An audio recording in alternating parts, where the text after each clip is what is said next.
Biden-Xi Summit, post-review. The Biden-Xi Summit took place on 11/15/2023 in Northern California and lasted about 4 hours. The summit did not produce any great breakthroughs or announcements, which is what the White House stated would be the case.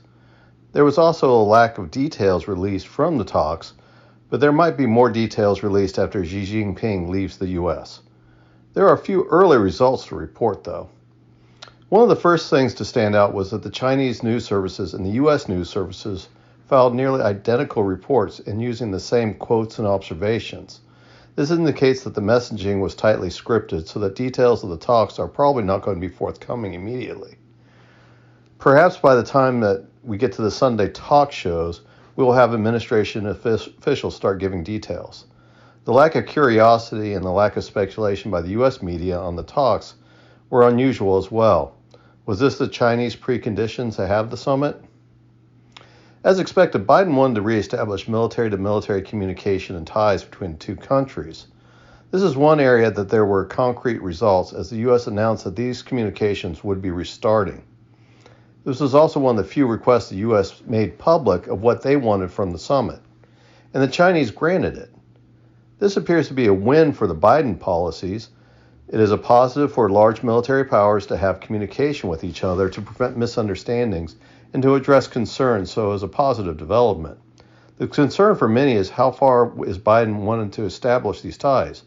Jake Sullivan, Biden's national security advisor, stated they wanted ties all through the military. This can be concerning as how much knowledge of military matters does the U.S. want China to get from the U.S. This policy beyond senior official level is concerning. Xi did get to make his points about wanting peaceful reunification with Taiwan and his desire not to have the U.S. interfere. At this point, Xi was allowed to publicly make his statements, but publicly no U.S. assurances were given on the Taiwan independence question that Xi was wanting. Xi also introduced his philosophy of what he called the 5 pillars China-U.S. relations. This is an outline of how China wants to shape bilateral relations on Chinese terms. Since there's no public statements, did Xi at least get private assurances from Biden, or was this something that is ongoing? Xi publicly gave something to the U.S. of what they wanted, so it's hard to believe that Xi was left empty-handed. The outcome of this meeting is not clearly apparent, and it will take time for the details to come out. The U.S. seems to have received what it wanted, but it'll be interesting to see at what cost or concessions the Biden administration gave in private to the public win today. So it seemed like a good day for Biden. He got what he wanted, and he had no embarrassing moments or gaffes in public. But with Biden's track record, would a good day for him mean a bad day for the rest of us?